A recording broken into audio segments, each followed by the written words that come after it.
ఎన్నో రత్నాలు లాంటి చిత్రాల్ని మనకు అందించిన ఏం రత్నం గారి మాటలు ఇప్పుడు విందాము. Requesting sir to please speak.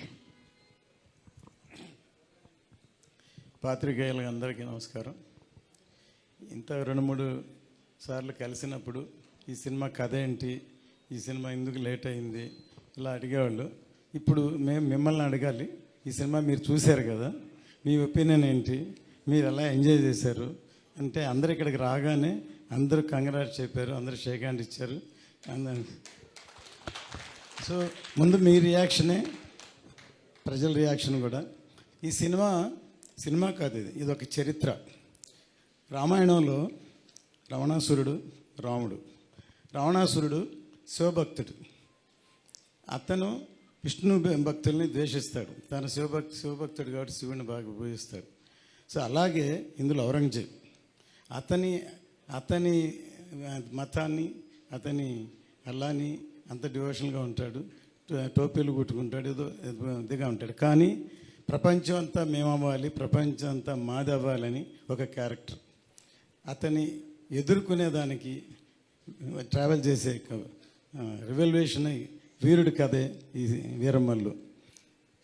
Kalyan గారు ఇంతవరకు పాలిటిక్స్లో ఒక ఎర్ర తువాలు వేసుకుని అలాంటి ఇంట్రడ్యూస్ చేశారు. కానీ నిజంగా ఇందులో అసలు చూస్తున్న సింహంలాగా, ఒక యోధుడిలాగా పోరాడే అసలు అంత ఎవరైతే నాకు, ఎందుకంటే ఒక కుర్రాడు పొద్దున్న ఫోన్ చేశాడు విజయనగరం నుంచి, సార్ 40 మంది వెళ్ళి సినిమా చూసాం సార్, అసలు ఏంటి సార్ ఇది సార్ మేము కోరుకునేది కళ్యాణ్ గారిని, ప్రతి సీన్ ఎంజాయ్ చేసాం, ప్రతి సీన్ క్లాప్ కొట్టాం, ప్రతి సీన్ అసలు ఇది చేశారు. ఇవాళ మా మదర్ని తీసుకుని సినిమాకి వెళ్తున్నాను, మధ్యాహ్నం మళ్ళీ వెళ్తున్నాను అని ఫోన్ చేశాడు. సో ఇప్పుడు ఫ్యామిలీ కూడా ఈ సినిమాని చూసి ఎంజాయ్ చేస్తారు. అతను చెప్పిన దాన్ని బట్టి ఫ్యామిలీస్ వెళ్తున్నారు, పిల్లలు అందరూ చూస్తున్నారు ఈ సినిమాని. సో ఈ సినిమా ఇంకా పెద్ద హిట్ అవుతుందని రోజు రోజుకి. ఎందుకంటే కొంతమంది యాంటీ వాళ్ళు ఉన్నారు, ఏదో అదే చూస్తున్న యాంటీ ప్రచారం చేస్తున్నారు. అవన్నీ ఎవరు లెక్క చేయరు. ఖచ్చితంగా ఈ సినిమా పెద్ద హిట్ అవుతుంది. కళ్యాణ్ గారి ఇమేజ్, కళ్యాణ్ గారి అసలు ఈ సినిమాలో అసలు ఎంత కష్టపడి యాక్ట్ చేశారు, ఎంత యాక్టింగ్ అంటే ఇందులో ఎంత ఫైట్స్ ఎక్కువ ఉన్నాయి. అందులో ప్రీ క్లైమాక్స్లో ఇంకెవరూ చేయలేరు, 2 చేతులతో వీర విహారం చేశారు. ఈ సినిమా చూస్తే అందరూ ఎంజాయ్ చేస్తారు.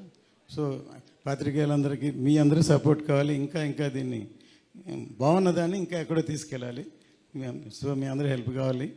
ఎందుకంటే అందరూ మనవాళ్ళే, అందరూ సినిమాలో ఉన్నాం. సో సినిమా సక్సెస్ అవ్వడం కష్టం. సినిమాని ఎంత కష్టపడి చేసాం కాబట్టి మీ అందరూ సహకారం కావాలని కోరుకుంటున్నాను. Thank you sir, thank you so much. నిజంగా ఈ సినిమా అన్ని ఏజ్ గ్రూప్స్ వాళ్ళు చూడాల్సిన సినిమా. మరీ ముఖ్యంగా